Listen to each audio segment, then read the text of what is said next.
Hello, everyone. Happy sewing day. I'm Katrina Walker. Welcome to my studio. And as a special holiday treat for you, I want to share with you 3 of my favorite decorative seams. And just to remind you that, of course, there is a download. I shouldn't say there is a download with written instructions for everything that I'm going to be going through in class today or during our session. And there's a QR code up on the screen there so you can see how to access that easily. So you can point your phone or whatever at that. You need that for the guide. And so if you want to take notes, you can, but if not, they're already written for you. So again, I'm going to be going through 3 of my absolute favorites, and I have to check with my own notes to make sure I do them in the same order so I don't do them opposite.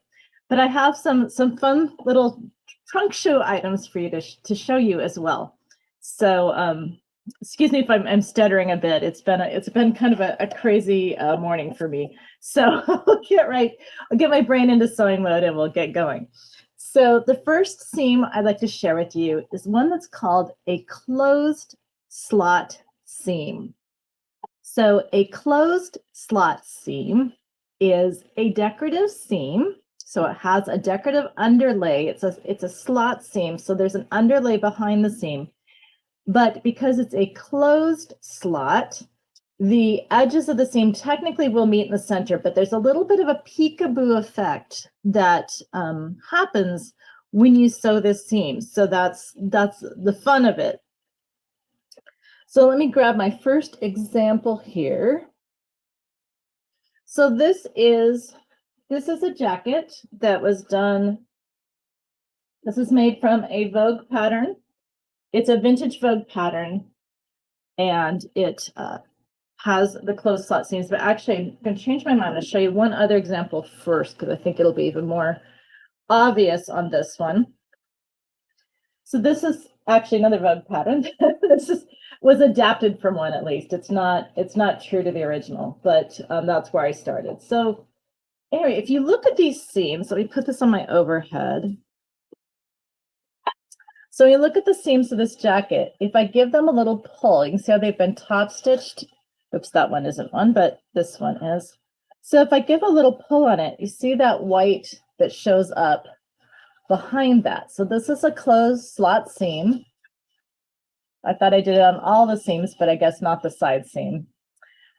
So this just gives a little decorative oomph to your project. I kind of think of it as reverse piping. You know, when you put piping in a seam, it sticks out from the seam. This, on the other hand, is a contrast that lays under the seam. And you want to use bias for this, or something that doesn't fray.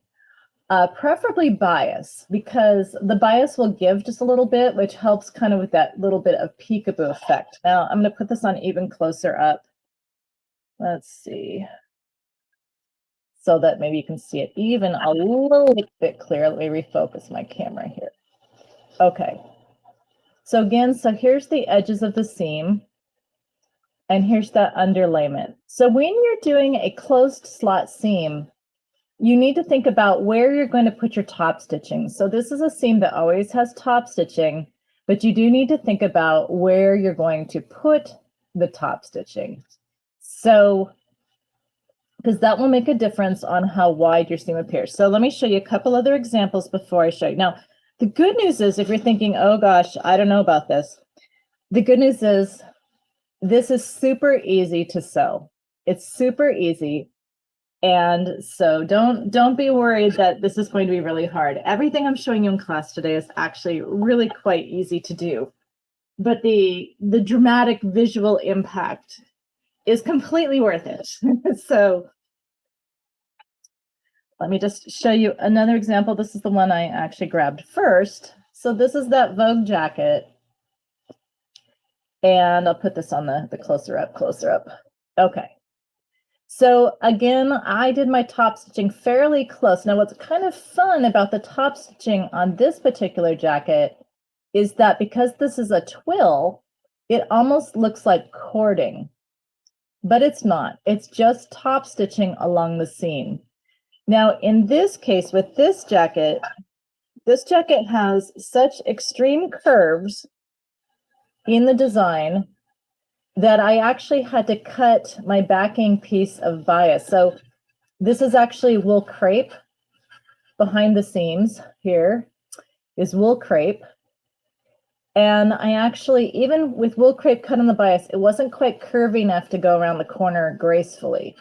So I actually had to use my pattern to cut my backing strips to actually fit the shape of the seam, because this has real extreme curves. So if you want to use slot seams on something with some dramatic curves on it, you will want to make sure to actually, or you may need to cut your backing strip to the actual shape of the seam. You may not be able to just curve the bias around it. So that's what I found I had to do. But I love the effect.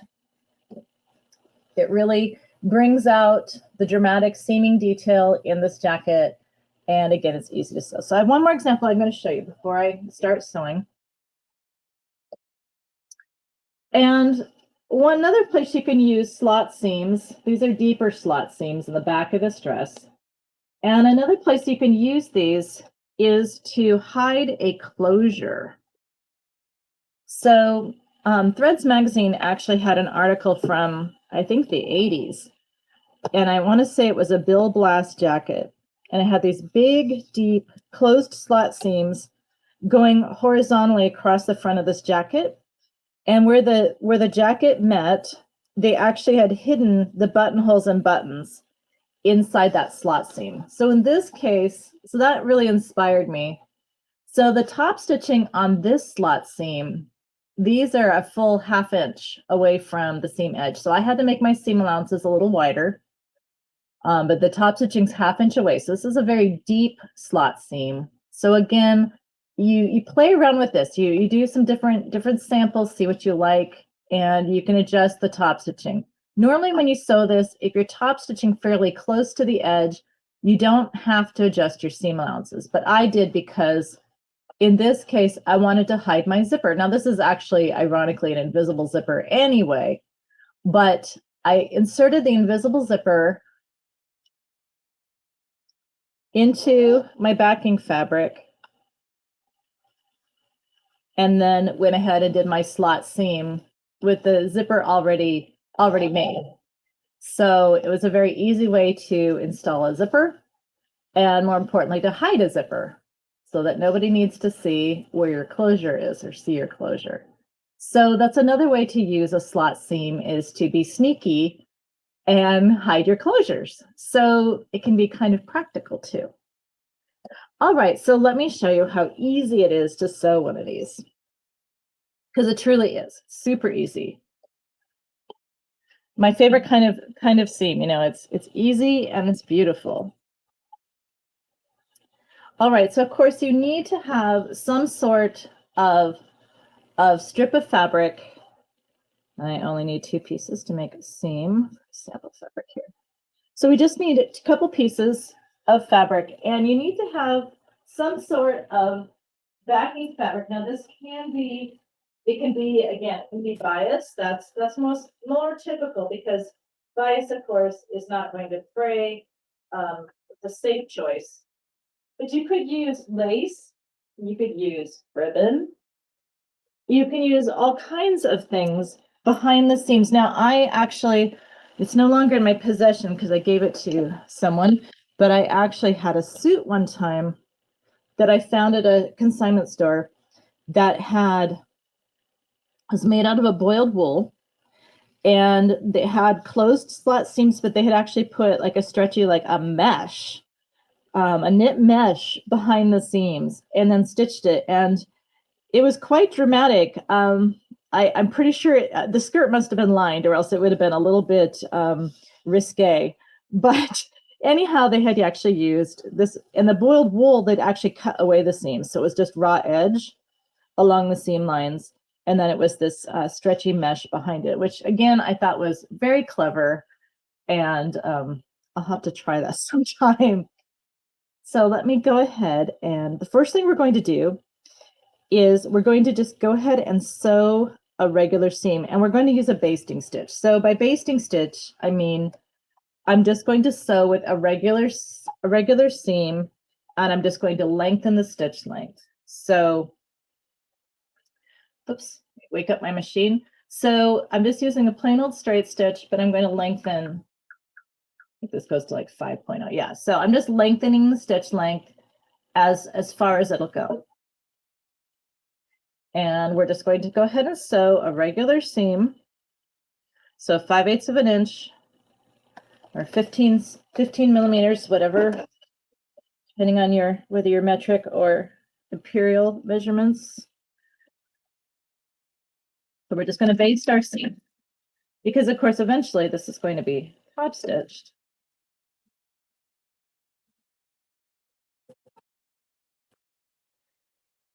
All right, so I've basted my seam and I'm going to press it open. Now I sewed this right sides together like a normal seam. So just a normal seam, but with basting stitches. Just gonna give it a quick press.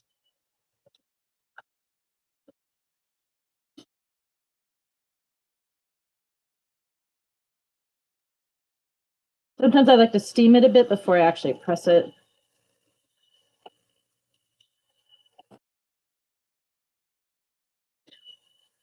Okay, so once my seam is pressed, I'm ready to go ahead and I'm just going to lay my backing fabric over it. So you just want your backing fabric, your ribbon bias, whatever it is, you just want it to be as wide as your seam allowances, basically. Could technically be wider, like this one is. I'm not going to bother to cut it down. Now, traditionally, finishing these, it's usually inside something that's lined because it's not necessarily the most attractive thing from the inside of a garment. So we may oftentimes use line. I'll give you some ideas on how to finish these seams. So anyway, I just want to put, you can pin this. I'm going to top stitch fairly close, like within 1/4 of an inch. I'm just going to put a little glue stick. I actually find glue stick works really well. Even better than pins for this. So just on the edges, I don't want it close to where my slot needs to open. I'm just going to put a tiny bit just up the edges here. Just enough to hold everything in place. Again, you can use pins. I just find that a little touch of glue stick, or you could use a temporary basting spray or something. I just find it does a better job of holding everything smooth. And I'm all about results. So this is what it looks like from the right side. So you can see my strip of fabric here behind it. Now I'm going to go ahead and I'm going to set my machine for a regular stitch length. So I'm just going to reselect my stitch and it will reset everything. So I'm actually ready to sew. Now I'm using contrasting thread because that way hopefully you can see it better. Obviously normally I would use probably matching thread unless I had a good reason. I'm just going to use the edge of my foot as my guide. And of course you would, back stitch at the beginning, all that good stuff.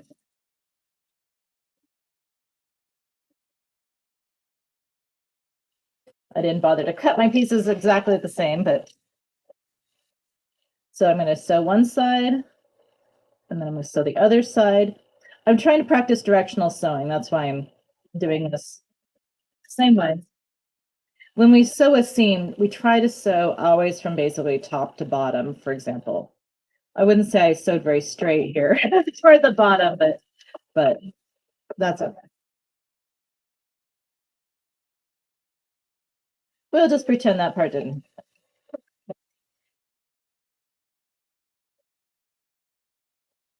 Okay, so here we have our slot seam. Now I just need to pull those basting threads and I'll be done. So I'm just going to work my way out, pull that out, and then I can open that up and there's my slot seam. You see how easy that is? You just baste your seam put your backing fabric down, top stitch on each side of the seam, and pull your basting threads. It's really that easy, but it really gives some wonderful dramatic effect to your garments. So it's a great way, even with a really basic pattern, to dress it up. Even if you just put this, like, say, in a little empire waist seam or something with a little lace. It's a really fun way to dress it up. Okay, so that's one. The second seam I'm going to show you is called flat piping. So if you think of the closed slot seam is kind of like reverse piping. So now we're going to do piping, but we're going to do flat piping. So flat piping, also, again, you can get some really fun dramatic effects. So I used flat piping on this linen dress. This was for my Craftsy class, Decorative Seams. So by the way, if you like this, check out Decorative Seams on Craftsy, because there's all of this and more. So this is one of the dresses from my Craftsy class.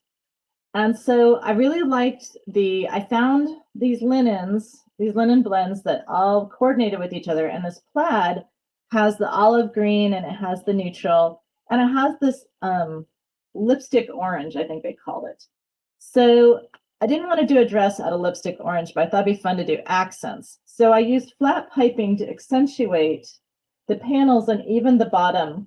Even the hem was done with a faced hem and flat piping to just kind of call out, again, the details of this particular dress. So flat piping, again, a great way to call out some details.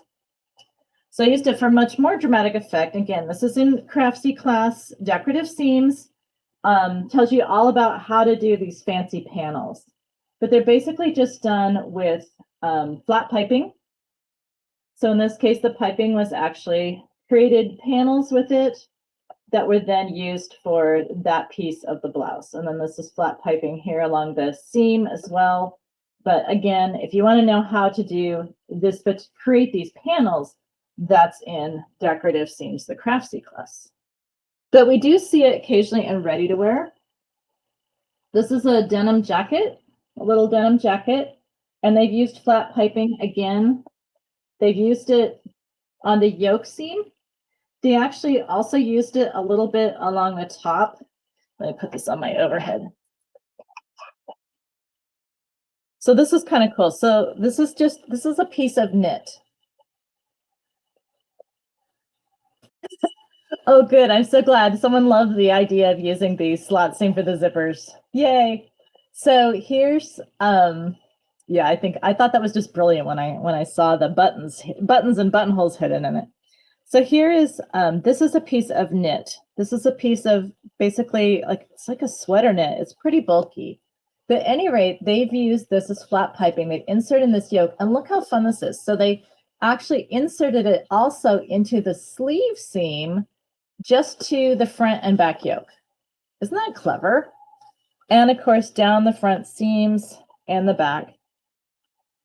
So I'm always checking out, eBay and consignment stores and things, looking for these kinds of designer details, because these details are what really makes the garment. If this jacket didn't have this, you'd hardly even notice the seaming. It just makes such a big deal. And again, this is knit trim. You can use all kinds of stuff. So flat piping, again, you can use, well, knit trim. You can use ribbon. You can use bias. You can use all kinds of stuff. One more ready-to-wear example before I get going, show you how easy it is to sew this. So this is a really simple blouse. So let's put you on the close-up. So this is a basic button-up blouse. I think it's from New York and Company. And they put flat piping into the princess seams.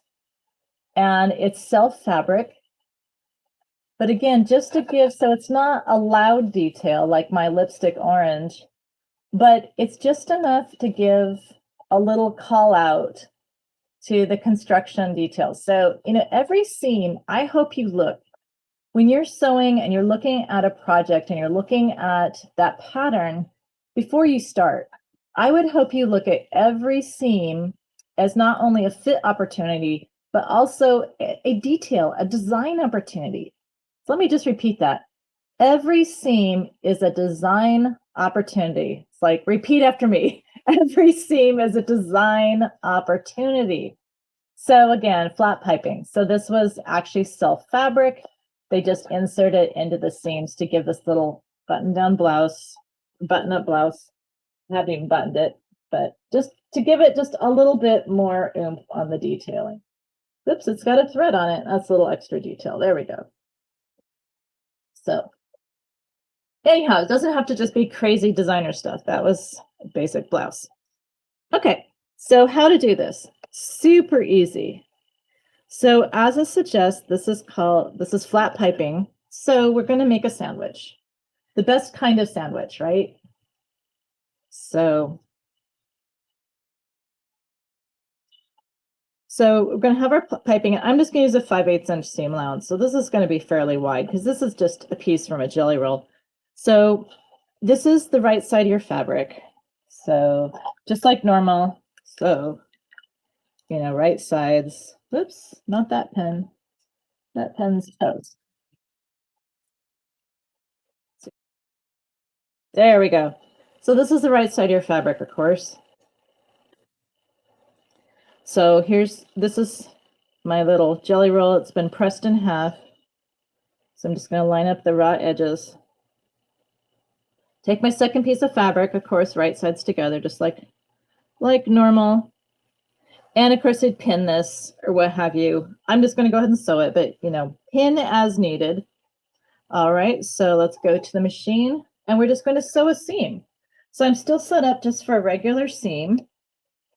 So I'm just going to sew my standard 5/8 of an inch or 15 millimeters, 1.5 centimeters.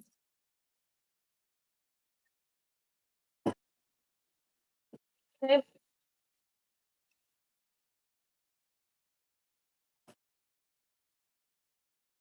And that's all there is to it. It's really, really easy. So I would just press this seam open. I could decide whether I wanted this to point left or right. That's my choice. Now, one thing we'll normally do with this is we will go ahead and we will top stitch this. So I'm going to decide it's going to point in that direction. And so oftentimes we'll top stitch or edge stitch this. Let me just do that real quick. Why not?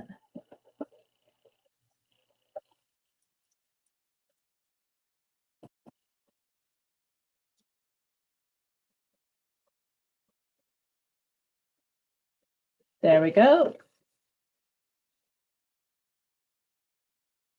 So when we edge stitch this, it just helps to hold everything together. And of course, I could have used a decorative stitch here. Contrast, I did use contrasting thread. It's red. But anyhow, you can also use this as a decorative detail as well. And you know, theoretically, you could have more than one piece of piping in there. But at any rate, that's flat piping. It's super, super easy. Basically, just insert something into your seam and away you go. But a really, really fun way to call out those architectural details in your sewing. Okay. So the last one I'm going to show you is probably one that hopefully a lot of you haven't seen yet. Okay, so now it is in the picture on the front of your handout. There is a picture of this. And remember, there is that download that you can use for this class that has all the notes on how this was done, step by step, already written out for you. And my buddy Max has put it up on the screen so you can see the URL code and get that download. And that's super, super helpful, I hope for you. So anyways, I just want to make sure that you have your instructions. So I'm glad that you're liking that flat piping. So great. Again, remember everyone, every seam is a design opportunity for you. And I hope that you can tell that I'm one of those people that when I go to sew something, if I see that it has a whole bunch of seams, I'm really excited about it Because again, I mean, also it gives you the chance to, of course, do little fit tweaks to it. And fitting is extremely important to me, having a well-fitting garment, but it's a design opportunity. Okay, so the next one is, this is a technique called bundled faggoting. It's also called Spanish hem stitching. There's 3 or 4 different names for it. For traditional, what it's called. What it means is basically, this is a stitch that looks like a bunch of sticks. This is a stitch that looks like a bunch of sticks bundled together. That's where it gets the name. So when I wear this, and when people see this little vest, they always think that this is lace or it's machine embroidery, but it is not. Well, I guess in a sense you could say it's machine embroidery, but what it really is it's the technique I'm about to show you combined with some decorative stitching. Okay, so this is the stitch I'm going to show you. So there's actually a gap, a little bit of a gap between each piece of fabric in this seam. Now I chose to line this vest with black cotton. Excuse me. This is all made out of like a really nice Italian cotton. Excuse me, I need to take a drink. And so I chose to use a black lining to help that thread. And I actually used, I think it's a white, either silk or machine embroidery thread. So, and then these are 9mm decorative stitches on either side of the seam. But this is all seaming. There's no lace. There's no machine embroidery. This was all just stitched as this vest was constructed. And again, this vest has lots of seams, which made me very happy because I had lots of design opportunities going on. Okay. But you may think, well, that's kind of frilly. It's not my thing, right? It doesn't have to be. That's the cool thing about this technique, is that it can be a lot more subdued than that. So this is a handkerchief weight linen. This is a very straightforward, very simple. This is it's a pattern from the 90s from a designer called Audrey, A-D-R-I. She's, I believe, a Dutch designer. And she made all these great, you can still find the patterns on eBay and Etsy. ADRI, just really simple cuts, simple designs. And so I'll show you this up close.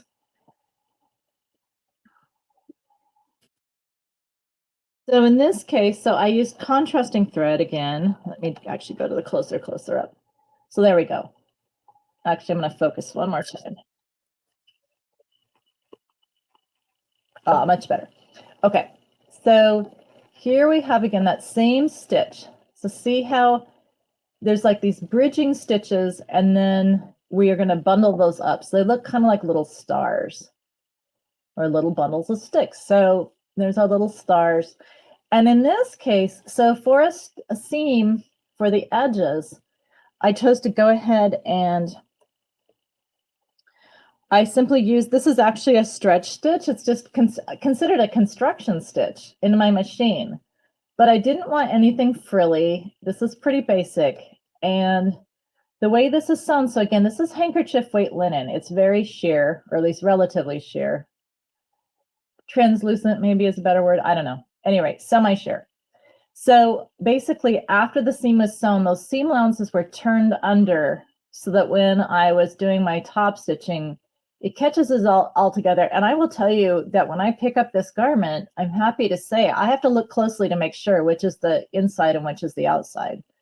So you can make this on a garment that is sheer, and I'm going to show you how. So let's get to work. Okay, so for this particular project, I will tell you that you do need a special foot. So sorry, but this one does require a special foot. The good news is they make generic versions of these, because sometimes, I'm an educator for FOF, and this is the FOF foot, but sometimes they make it and sometimes they don't. So they call this a fringe foot, or a tailor tack foot, or a loop foot. So it has different names for it. The ones I like best are like this fa foot, where the blade up the center. So that's how this works, is there's a blade that sticks up from the center of the foot. And I like it when the blade is really thin. I think this one I've actually reinforced with a little glue just to make sure that I travel with it a lot, so I have to make sure it stays sturdy. But this is the secret of doing this seam. So if you don't have one of these feet, you will want to look for one. Again, you might check out your local sewing machine dealer, and you might look online as well. But it's called a fringe foot or a tailor tack foot. What you're looking for is a foot that has a little blade up the front. Some of you enterprising people can probably make your own. I'm not going to tell you how. I don't want to be responsible for anyone's machines, but at any rate, that's all there is to it. It's a foot with a blade up the center. Okay, so let's put this on our foot. Put this on our foot. Put this on our machine. Like I said, it's been a morning.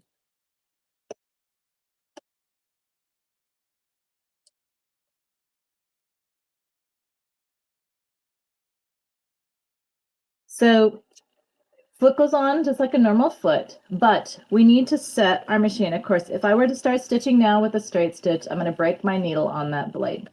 So I need to set it for a zigzag stitch. So I'm going to choose a zigzag, a regular zigzag, but I need to make my zigzag very narrow.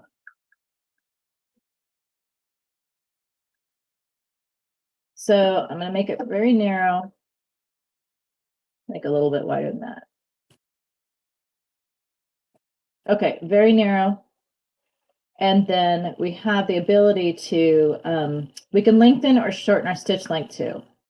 So if I shorten up my stitch length a little bit, if I shorten my stitch length, I'll have more stitches. In other words, more thread in my design. But the width, we need to get our width. I'll show you why this matters. So basically my needle, if I turn my hand wheel, let me just drop my foot. So if I turn my hand wheel, I need to make sure that my needle is just clearing the bar. Oops, it's going to take a couple stitches here before it switches. There we go. But you just want to double check. Now, see how my needle's kind of flexing a little bit, bending a little bit? I don't want that. Okay, so one thing I can do on this machine is I actually can move the whole stitch over a little bit. So I'm going to try that. That might be enough. But it's really important to just check. And from this angle, your camera is looking at it a little bit sideways, and I'm looking at it a little bit more straight on. And so from where my perspective, it looks like it's clearing the bar and it's not bending the needle. But I'm still going to make this just a tiny bit wider. Okay, so just play with it. You don't just start sewing this one. You need to double check that the position is okay, that you're not gonna be bending your needle.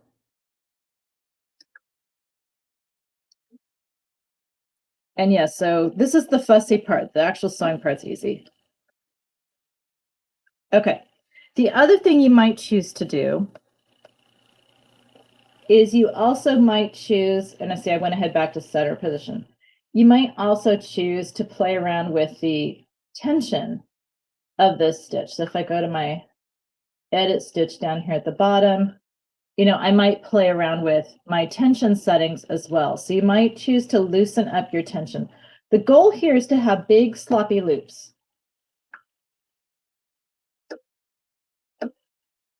And I'm just going to leave mine alone for now because I'm doing thread portioning, which I'm not going to bother to explain, but it's something that Pfaff does. All right. So I'm just going to leave it. Okay.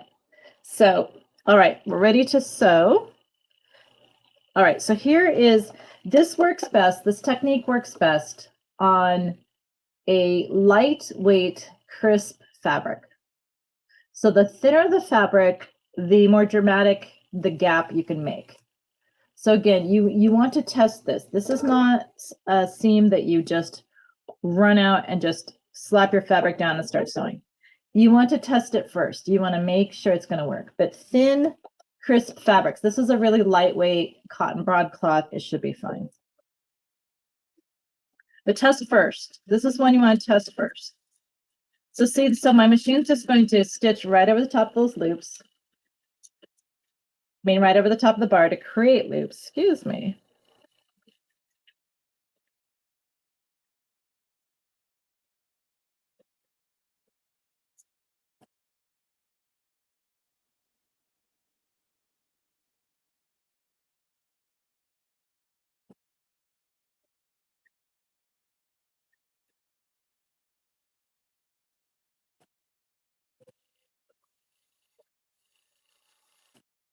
Okay, so when I go to take this out of the machine, one thing I'm going to want to do, and I should have played with my tension because it's funny because it looks like it pulled up the bobbin thread to make loops. I don't really care which one it did as long as it makes a loop.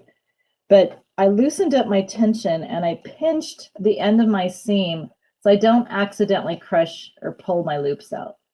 Okay, so that's what I was doing. I was loosening my needle tension so that when I pulled my seam out of the machine, I didn't accidentally undo my loops. And the messier, the better. Okay, so don't worry. You may look at that and think, oh, yuck, it looks terrible. But don't worry about it. It's okay. All right, so here's those big ugly loops. So what you're going to do, you're just going to pull your fabric apart. So what's really fab about this is that, I mean, you can do Spanish hem stitching type stuff using a Spanish hem stitch foot, but then you always have to have a spacing guide to hold everything together. So in this case, I'm going to pull this open. So can you see that gap there? Isn't that fabulous? And not only is there a gap there, but it's perfectly even. I'm one of those people that has never quite perfected. I can do just fine with, with a gap, with the guide, with a hem stitching foot. But I find that the fringe foot does a better job of creating a consistent gap because again, it's created by those loops forming over the blade.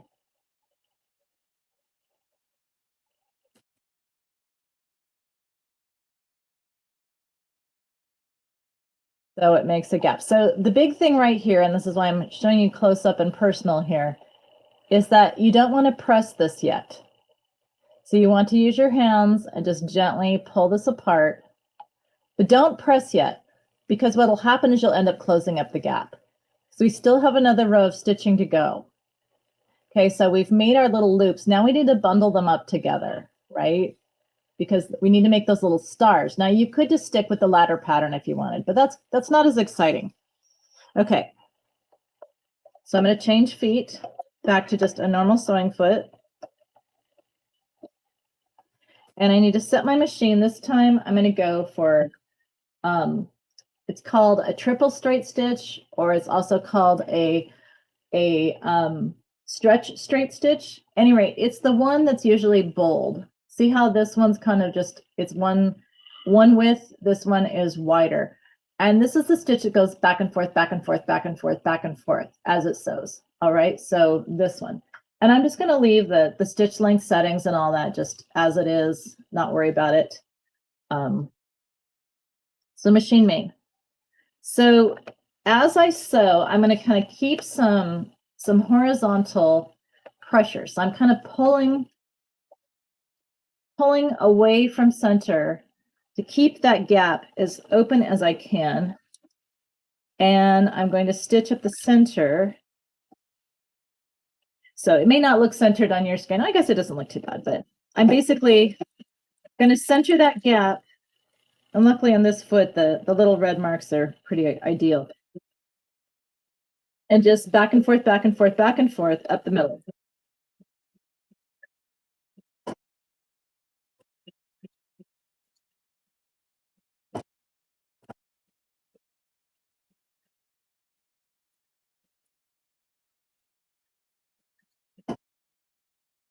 Okay.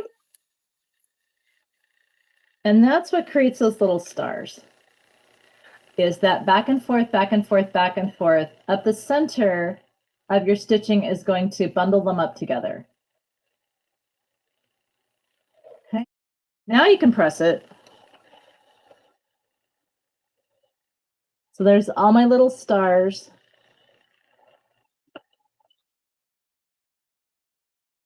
So again, everyone, design opportunity, it's a seam.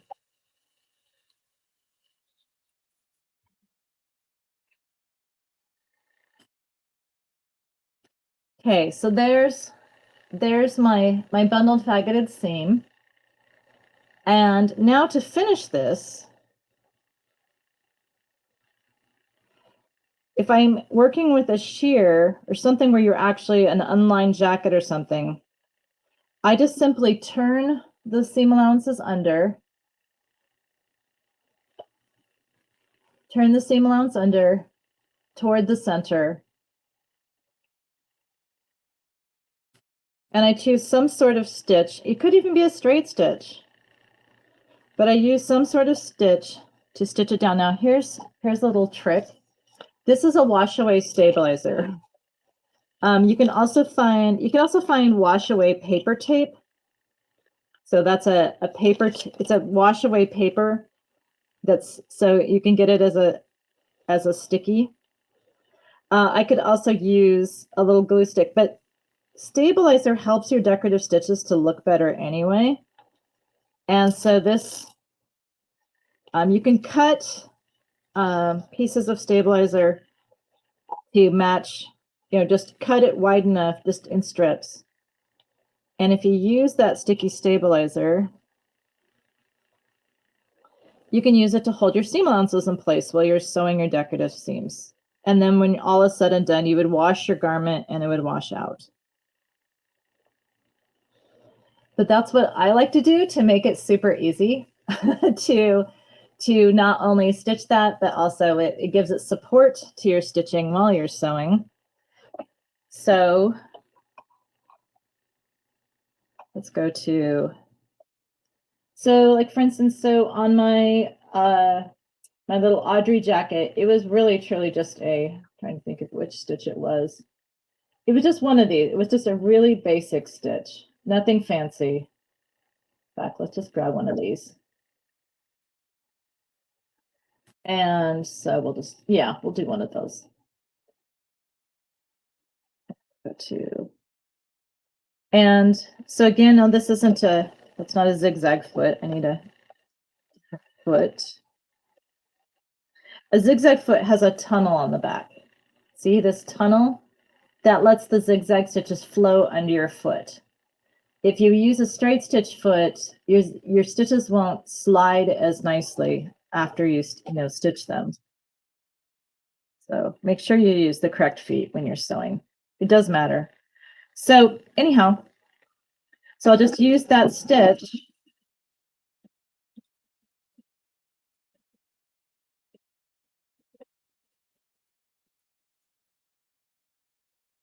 So on and so forth. So it could be any stitch you want.